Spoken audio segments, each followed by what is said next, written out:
Un sujet dont tu voulais parler, qui m'a amusé, c'est les économistes sont-ils tous nuls? Moi, ça m'a amusé parce que j'ai étudié l'économie Moi et, aussi, à mais vrai très dire, mal. et à vrai dire, je suis d'accord avec l'idée de base. Est-ce que tu penses à quelqu'un en particulier? Bah, en fait, quand on entend à la radio, quand on entend des économistes la totalité du temps sur la radio française ou dans les journaux français, lorsqu'on dit la quasi-totalité du temps, ce sont des économistes d'une école d'économie ou des gens qui ont une conception de l'économie qui les rend nuls, qui fait que ce qu'ils Ah, disent est nul. Ils sont pas capables de faire des prédictions. Euh, et donc leur science ne vaut rien. Ils sont capables d'essayer de donner des explications a posteriori. Et encore, quand ils disent quelque chose, quand ils ont raison, en fait, dans une prédiction, c'est par hasard.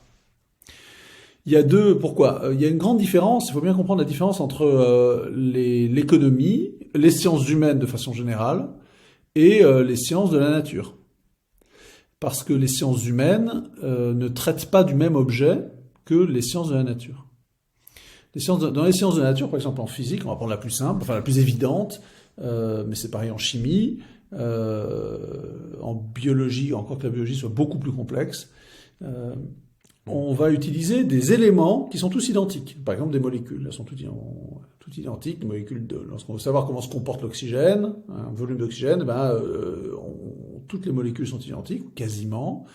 Et elles se comportent toutes de la même manière, en tout cas dans l'eau. Et donc on peut réduire, on peut dire que ce qui se passe dans un litre d'oxygène, c'est à peu près ce qui se passe dans un mètre cube d'oxygène. Alors bon, il y a des modifications ensuite dans la physique, hein, c'est pas si simple que ça, surtout quand on réduit les volumes. Mais bon, voilà. On peut, lorsqu'on additionne des molécules d'oxygène, on n'est pas en train de mélanger d'additionner des carottes et des poireaux. Quand on essaie de faire la même chose, enfin, il y a beaucoup de gens, la plupart des gens en économie essayent de faire la même chose avec l'action humaine, avec des actions humaines. En économie, on va essayer d'additionner les actions de plusieurs hommes, par exemple, pour déterminer le prix, on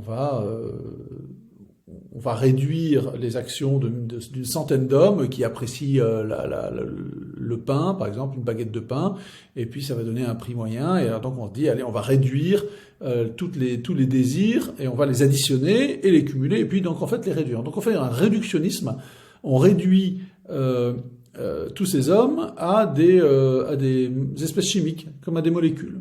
Et ça, on peut pas le faire. En science, là, c'est une grave erreur de la science.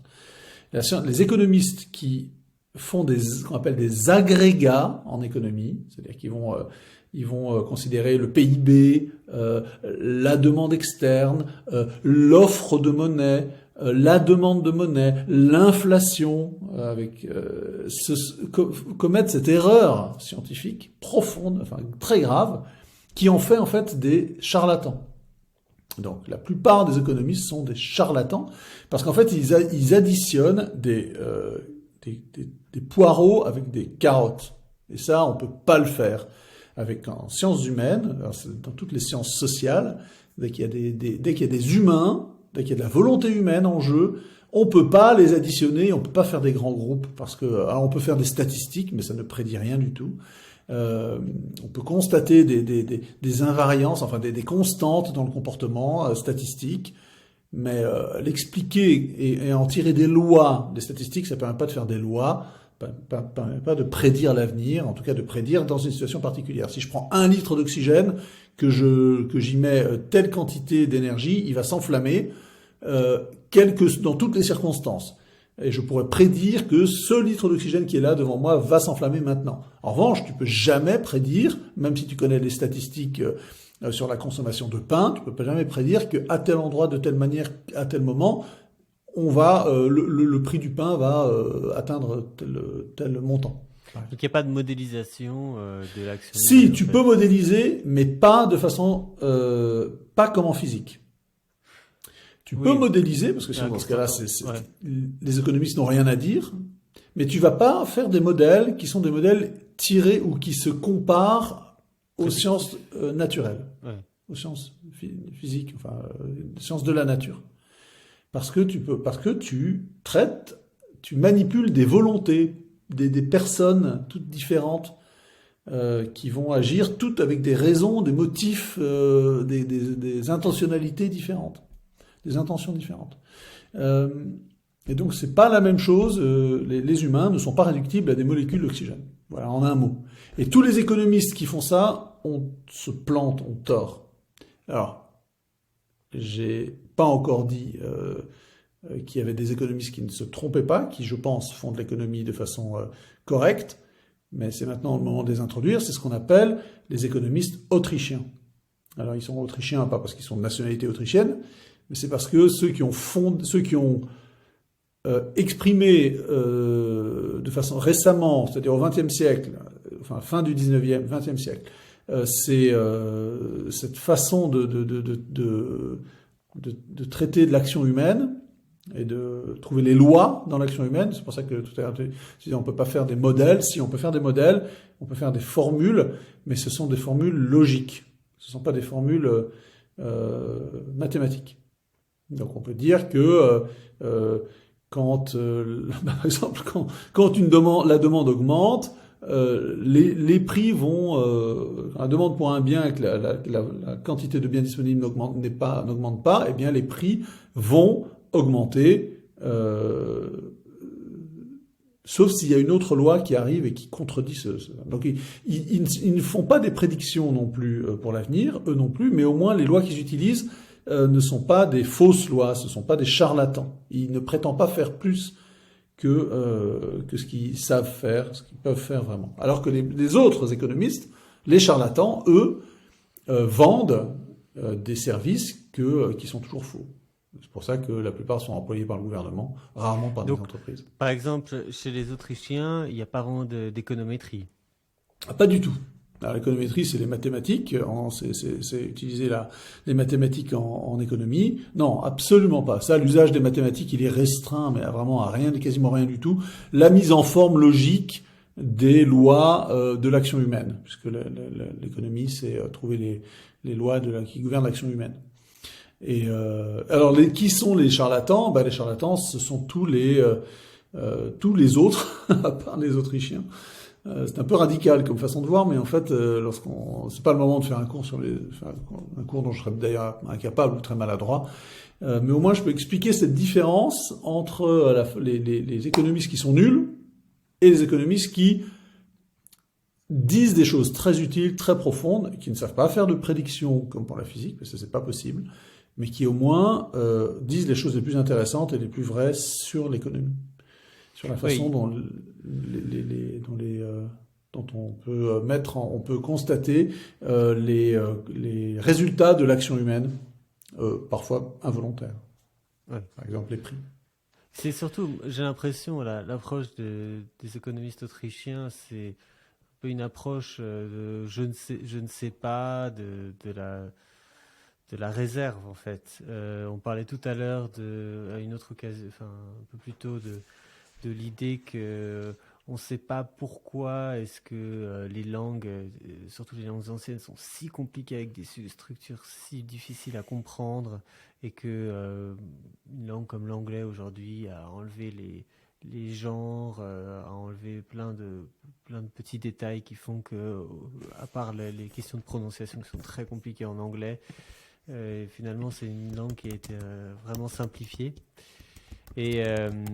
Et aujourd'hui, j'aurais tendance à dire que c'est la même chose. Ces économistes autrichiens, ils disent beaucoup que les structures dont on a hérité, en fait, on les comprend peut-être pas, mais elles ont leur sens dans la société et elles nous aident en fait à avancer. Et ça, c'est quelque chose qui moi, en tout cas, m'avait marqué. Alors oui, cette modestie, elle est exprimée par Friedrich Hayek, qui est un des représentants les plus célèbres. Oui. Pas le meilleur, hein, le meilleur c'est probablement Ludwig von Mises. Mais Friedrich Hayek, un économiste né à Vienne, lui, un Autrichien, mais qui a fini sa vie en Angleterre puis aux États-Unis, lui, il dit il définit la tâche de l'économie, c'est-à-dire le but de l'économie, Le but de l'économie, c'est de démontrer aux hommes, comme ils savent peu, comme ils savent vraiment peu, comme ils ignorent tellement, enfin, c'est très mal dit, how little they really know about what they imagine they can design. Comme ils savent peu réellement sur ce qu'ils peuvent imaginer, pouvoir concevoir, design, donc avoir un dessin, dessin avec deux S, E-I-N, donc concevoir, prévoir, planifier, voilà. Donc en fait, l'économie, la vraie économie, c'est de démontrer aux hommes combien ils ignorent ce qu'ils vont faire, quelle va être la conséquence de leurs actions. Mais collectivement. Collectivement, oui. Oui. Oui, collectivement. Le résultat de leurs actions est tellement loin de ce qu'ils peuvent imaginer qu'en fait, finalement, donc c'est une négation de la planification. On peut pas planifier. On peut planifier à petite échelle, hein, l'échelle d'une entreprise. L'entreprise, elle planifie, mais bon, à partir d'une certaine taille, même une entreprise, elle planifie très mal. Donc il y a des limites dans la taille des entreprises.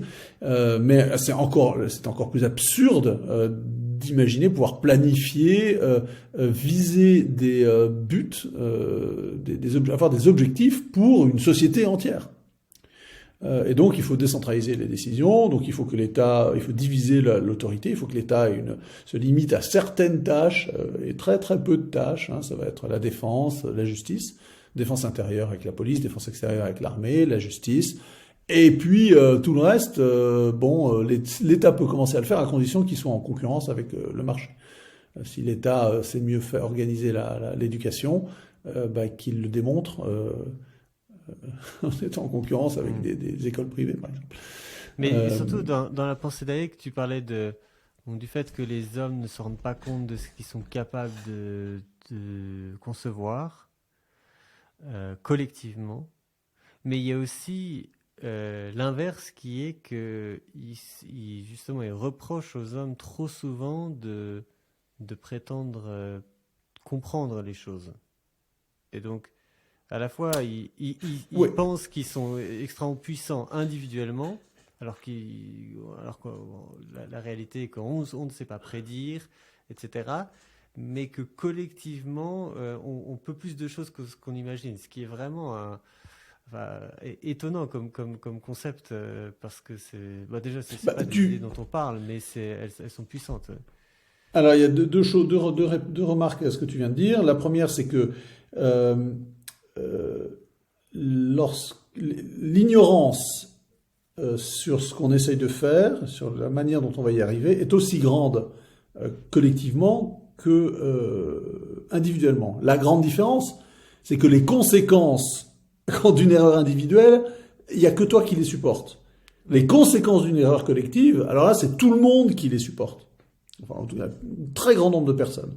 Et donc, la décentralisation, ça permet d'éviter que les erreurs, un entrepreneur peut se tromper, mais au moins, ça concernera beaucoup moins de monde que si c'est lorsqu'un ministre se trompe. Le ministre de l'Éducation nationale, lorsqu'il se trompe, c'est des générations, des centaines de milliers, des millions d'enfants, plutôt des centaines de milliers, des millions d'enfants qui en subissent ces conséquences, et sur des années. Si c'est juste un directeur d'école qui se plante sur un truc, c'est juste son école, voilà, c'est moins de conséquences. Ça, c'est le premier point. Et le deuxième, et donc, dès qu'on est ministre, on devrait être extrêmement prudent. En fait, quasiment vouloir ne rien faire, quoi, parce que on parlait des évêques qui, sachant qu'ils avaient eu des relations sexuelles avec des mineurs avant d'être nommés, auraient peut-être dû dire avant, écoutez, en fait, je pense que je vais pas y aller. Et pareil, on aimerait que les ministres, avant qu'ils prennent une décision, sachant qu'ils ont tellement de pouvoir, se disent je vais peut-être pas le faire, en fait. Je vais peut-être laisser peut-être les gens localement décider de ce qu'ils veulent, telle école, qui fassent un peu, qu'ils expérimentent là, et puis on verra ce qui sera le meilleur. Enfin, en tout cas, c'est le réflexe que j'aurais. À moins qu'on soit évidemment, et c'est justement le sens du nom de cette chaîne, c'est que Transit Gloria Mundi, c'est justement d'essayer de se rappeler constamment que voilà, c'est pas notre personne, et justement se décharger de cette fierté, de se dire qu'on est si bon, et puis Quand tu disais si on va Darmanin, lorsqu'on lui a proposé de devenir ministre, c'était évident qu'il allait dire oui et on aurait peut-être espéré que. Bah écoute, moi j'ai entendu l'autre jour Charles Gave, Ouais. ce financier. Mhm.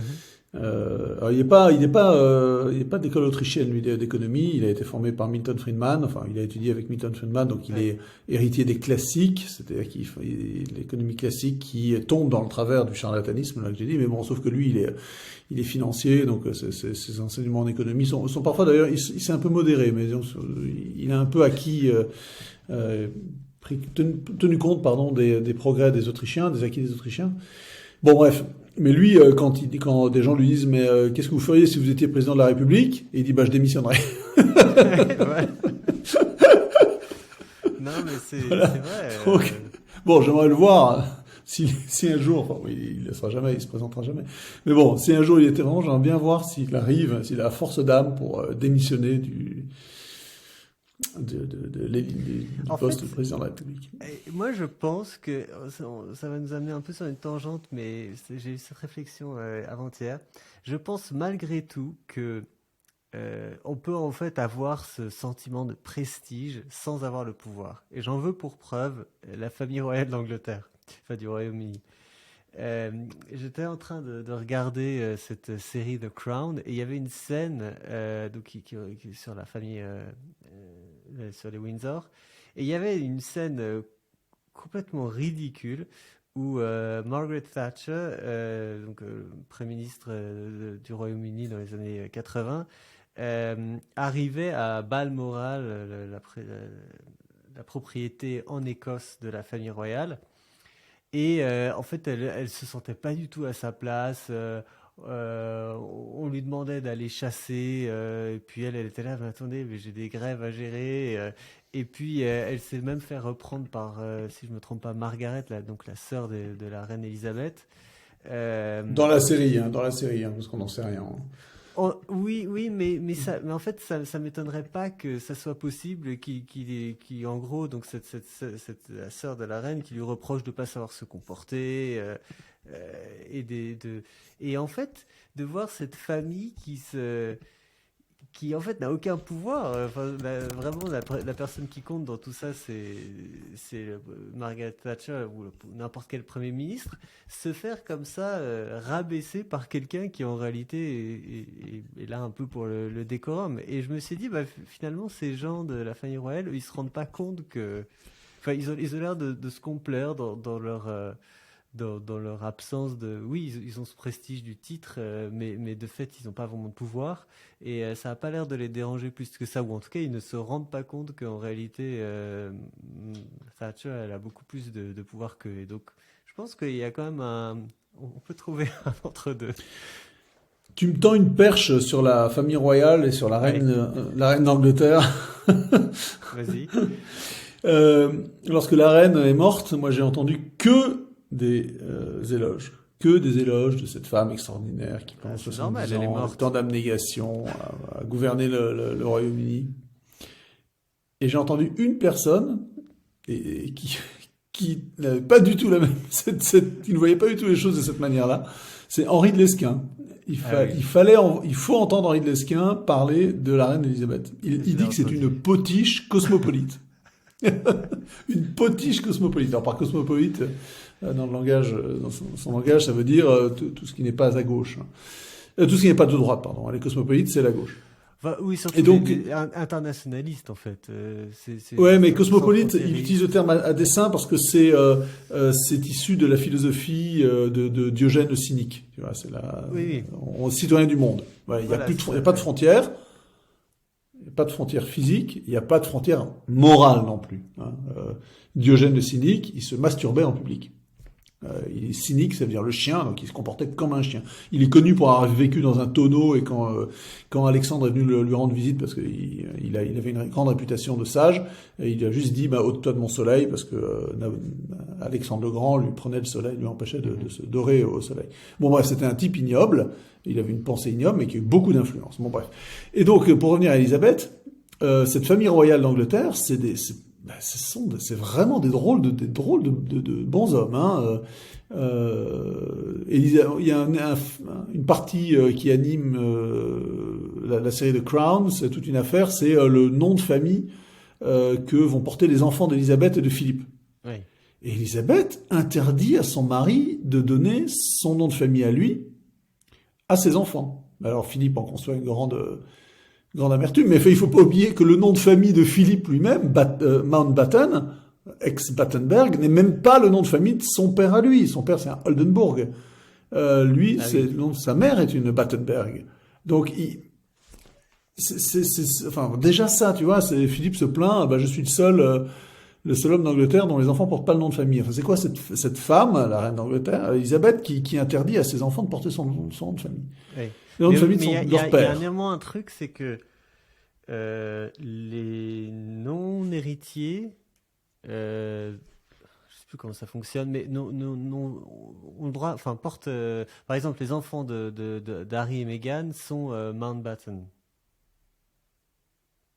Harry, il est Windsor, il est pas Mountbatten. Oui, mais parce C'est sûr? que Harry, il est en ligne. Enfin, il y a un petit détail comme ça, qui est que ceux qui vont pas hériter, ils sont, mais je crois qu'ils sont Mountbatten, Windsor, enfin, avec un espace entre les deux. En tout cas, il y a une histoire. Mais c'est vrai que, et puis en plus, c'est d'autant plus bizarre que Philippe lui-même était prince de Grèce, donc il s'appelle Mountbatten Windsor, oui, t'as raison. C'était pas n'importe qui, Philippe. Et puis ensuite, Victoria avait elle-même changé le nom de la dynastie, puisqu'elle est passée de Hanovre à Saxe-Cobourg-Gotha. Oui, mais Saxe-Cobourg-Gotha, c'était le nom de son mari. Oui, voilà, oui. Elle est née à Hanovre, donc elle, en tant que reine, elle a effectivement changé le nom de la dynastie. Exactement, avec le nom d'Albert de Saxe, son mari. Elisabeth aurait pu faire la même chose. Elisabeth aurait pu faire la même chose. Et encore, bon. Et donc, et alors pour revenir à, évidemment, le problème qui se pose de fond sur Elisabeth, la reine Elisabeth, sur la manière de juger de son action de reine, pendant 70 ans, c'est de savoir comment elle s'est comportée politiquement. Pardon ? Inaction. Son inaction. Oui, voilà. Exactement, t'as raison, c'est tout à fait ça. En 70 ans, l'Angleterre a quand même subi des transformations considérables. On peut les juger bonnes, on peut les juger mauvaises. Il faut reconnaître qu'il y a eu d'abord des arrivées considérables de populations extra-européennes en Angleterre. Ensuite, il y a eu un effondrement de l'Église d'Angleterre, l'Église anglicane. Dans nos pays aussi, le catholicisme, par exemple, l'Église catholique en France, ça a beaucoup perdu de son influence. Enfin, en Angleterre, c'est bien plus fort, parce qu'en plus, c'était une Église instituée, c'était la reine et la chef de l'Église, donc c'est pas une Église parmi d'autres, c'est l'Église de l'État. Enfin, la religion, c'est pas une religion d'État, c'est plus compliqué, mais enfin, en tout cas, c'est une religion issue de l'État, très liée à l'État. Et d'ailleurs, là, le roi Charles vient de, je sais pas si on peut dire abdiquer, mais il n'est plus la tête de l'Église anglicane. Ils viennent d'opérer un petit changement où maintenant c'est l'archevêque de Canterbury qui est maintenant la tête de l'Église. Peut-être, en tout cas sur les pièces anglaises qui viennent d'être frappées à son nom, il y a toujours le titre de Defensor Fidei, qui avait été donné par le pape à Henri VIII, lorsque Henri VIII était ce défenseur de la foi catholique. Henri VIII avait rédigé un petit ouvrage prenant la défense de la foi catholique contre les thèses de Luther. Et il avait reçu en échange de la part du pape, avant qu'il ait des ennuis avec le pape, qui se sépare de l'Église romaine, il était défenseur de la foi, et tous les rois d'Angleterre ont gardé ce titre, DF, on voit ça, il y a sur le DF sur les pièces anglaises, c'est Defensor Fidei, ou Fidei Defensor, pardon, FD. Bon bref, en tout cas il a gardé ça, et lors de son petit discours d'intronisation, de succession, lorsqu'il a succédé à sa mère, il a rappelé qu'il faisait ça dans le cadre de l'Église d'Angleterre, Church of England, etc. Enfin, bon, oui, mais là je parle d'un truc qui est arrivé il y a 2 semaines. Peut-être plus technique, oui. Après Et donc là, donc il y a eu ces changements, donc ces remplacements, l'arrivée massive de populations qui ont changé le visage de l'Angleterre. Quand je dis Angleterre, c'est une métonymie, hein, Royaume, c'est la Grande-Bretagne et l'Irlande du Nord. Les changements moraux, les changements religieux, les changements culturels, et jamais, en 70 ans, on a entendu la reine s'exprimer à ce sujet. Le déplorer ou s'en réjouir. Et donc, qu'est-ce que c'est que ce chef d'État qui, en 70 ans, ne dit pas un mot sur les changements que son pays est en train de subir, ou les mauvais moments politiques compliqués que le pays est en train de traverser. Et donc, alors on va dire oui, c'est parce que la Constitution l'oblige à la neutralité, etc. Enfin, d'accord. Mais enfin, quand on est un homme d'État ou quand on est une femme d'État en l'occurrence et qu'on a des idées, donc on exerce un rôle politique, on a donc des idées politiques. Elle en a forcément, on en a tous des idées politiques. Et ne pas les exprimer une seule fois en 70 ans, ne pas se prononcer sur ce qui est devenu son pays, le changement que son pays a connu. Je parle pas de la décolonisation, qui était probablement une très bonne chose, mais en tout cas du changement des îles britanniques en elles-mêmes. C'est que soit elle était stupide, ce que je ne pense pas, soit ça l'aurait beaucoup dérangé de parler de ça, parce que si jamais elle s'était prononcée là-dessus, s'il avait exprimé ses convictions, elle aurait sans doute dû abdiquer, parce que c'était, voilà, ou alors peut-être pas. On n'en sait rien, ce n'est pas arrivé. Elle a peut-être beaucoup d'autorité. Ouais, on la présente souvent, on dit souvent son rôle, c'est d'unifier l'Angleterre. Donc effectivement, exprimer une idée politique, et à partir de là, c'est potentiellement se mettre à dos une certaine partie de l'Angleterre. Peut-être, mais dans ce cas-là, c'est que ça l'ennuie beaucoup, c'est qu'elle connaissait les conséquences d'exprimer ses idées politiques.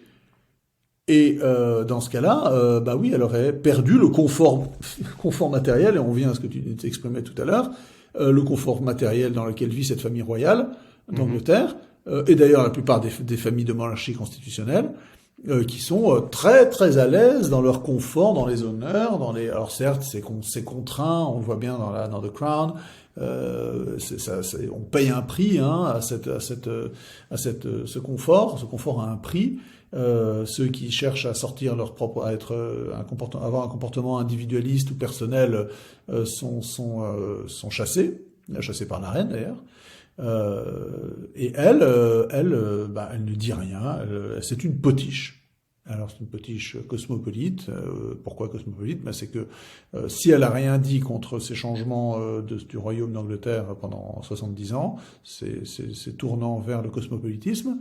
Donc la fin des frontières, la fin des frontières ouvertes, les frontières physiques et frontières morales ouvertes. Eh bien, c'est que ça lui convenait tout à fait et que elle était elle était dans le vent, ça lui allait bien, et donc,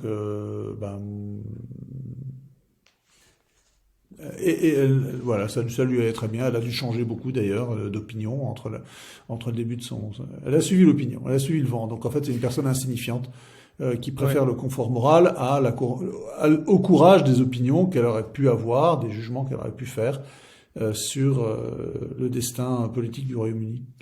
Mais cette capacité à surfer sur la tendance, sur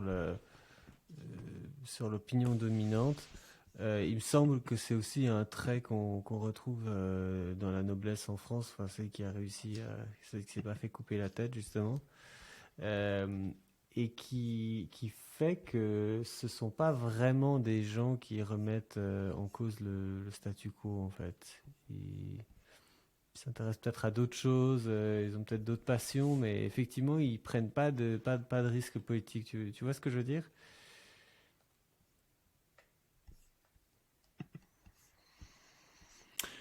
Ouais. Finalement, ce sera un trait un peu partagé entre la reine et puis d'autres nobles. Enfin, c'est un peu la manière dont je vois. Il me semble, moi, j'ai jamais vraiment écouté ses discours, hein, mais il me semble quand même que dans ses discours, elle fasse elle fasse référence au fait que l'Angleterre soit devenue une nation arc-en-ciel euh, et s'en réjouir justement. Enfin, d'être tout à fait dans, dans l'air du temps, d'accepter tout et puis de pas de pas exprimer de choses. Enfin, parce qu'en réalité, moi, je pense qu'elle exprimait des choses, mais c'était des choses dominantes, pas du tout.